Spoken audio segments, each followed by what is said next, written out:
দেখেন আমি বাংলায় বলি সুবিধা হবে। আমি কিন্তু এখানে রাজনীতি করতে আসিনি, কোন দল না দল নয়। আমি এসেছি আমার ভাই ক্ষতিগ্রস্ত হচ্ছে রমজান মাস, যাতে যাদের সমস্যা হচ্ছে সমাধান হয়। আগামী দিনে এই ধরনের কারো গরিবের মাথায় না ছাদ পড়ে যায় ভেঙে, ওই জন্য আছে। আমাদের যে ঘরটা ভাঙা হয়েছে এবার হচ্ছে আপনারা ঠান্ডা মাথায় বলুন এবার কি হচ্ছে।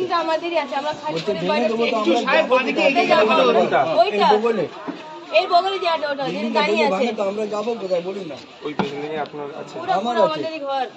আপনাদের ওটা লিগ্যাল আছে না ইলিগ্যাল আছে? না আমরা তো গরিব মানুষ, কর্মোটারকে দিয়েছি থাকার জন্য। এত তো জল ভরে দিত, ছাদ ভেঙে গেছিল, জলে বাচ্চা নিয়ে মসজিদে কি করবো, কোনো রাস্তায় নেই, তো কর্মোটারকে দিয়েছি আমরা। তো প্রমোটারের নামে তাহলে এবার কেস করতে হবে। সেটা তো আমি গরিব মানুষের গরিবের সুযোগ নিয়ে আমি সত্যি রকমের কথা বলে নিয়েছিল, আমার 36 রকমের কথা বলেছিল, মজবুত বানিয়ে দেবো, আপনার এই কাগজ বার করে দেবো, সে করে তো আমি তো পড়ালেখা জানি না, আমি তো দিয়ে দিয়েছি। আমার বাবা নিয়ে আমি সম্পত্তি ছোট ছোট ভাই নিয়ে দিয়ে দিয়েছি। মা আমার চোখে দেখতে পায় না, হার্ট পেশেন্ট, ওকে নিয়ে অন্যর বাড়িতে রেখেছি। আর বলছে আমার বাড়ি ভেঙে দেবো, তো আমি থাকবো কোথায়? প্রথমে এখন যে সমস্যাটা হয়েছে, আপনি তো একটা জায়গায় আছেন, তখন এখন কোথায় বাড়িতে রয়েছি, জামাইয়ের বাড়িতে পড়ে রমজান রোজা রেখে ঘুরছে, আমি নেই। আপনি বলুন ঘর পড়ে দিন, তবে আমরা যাবো। একটা যে বিল্ডিংটা পড়েছে পুরো আমার ঘরটা ভাঙা, ঠিক আছে, আমিও থাকতে পারি, আমার বউকে নিয়ে প্রথম বাড়িতে এখানে যারাদের ঘরটা ভেঙেছে, ঘরটা ভেঙে কারো পরে ঘরে পড়েছে, তাদের জন্য তাদের রেস্কিউ সেন্টারে বা কোনো জায়গায় তাদের রাখারও কোনো ব্যবস্থা হয় সরকার থেকে? তো আমরা তো কি জানি না, খালি বলছে আপনার ভেঙে দেবো ভেঙে দেবো, কোনো আমাদের হয়নি, আমরা শুনলাম। ঠিক আছে, ভিডিওতে কি বলে কিনা শুনলাম,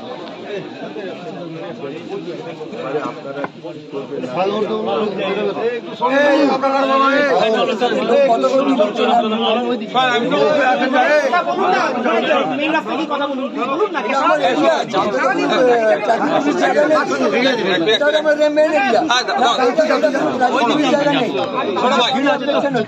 আমি আপনাকে বলি, এই যে পুলিশ প্রশাসন যারা আছেন, এদেরও কিছু করার নেই, কিছু বাধ্যবাধকতা আছে।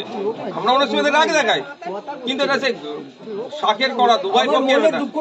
ঠিক আছে, আমি শুনবো শোনো কি বলছি। এখন আমাদের যে দুর্ঘটনা ঘটেছে তার থেকে আমাদেরকে বেরিয়ে আসতে হবে।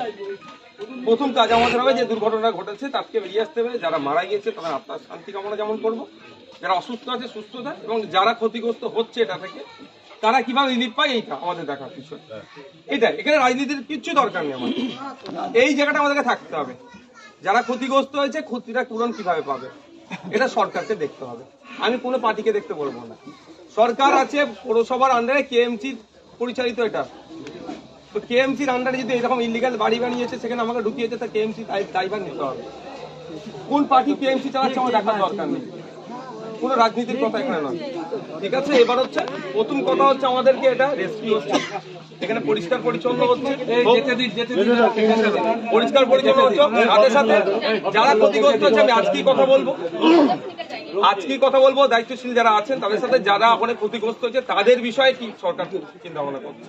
যদি না মনে করে আপনাদেরকে তুলে ফেলে দেবো, ভাই আপনাদের আছে তো, আপনাদের ভাই আছে তো, যদি মনে করে যারা আছে তাদেরকে তুলে অন্য জায়গায় ফেলে দেবো, ফেলার আগে ভাবাবো। একটু সাইড দিন, ঠিক আছে, স্কুলের বাচ্চা আছে, যেতে দিন, একটু সাইড দিন, যেতে দিন।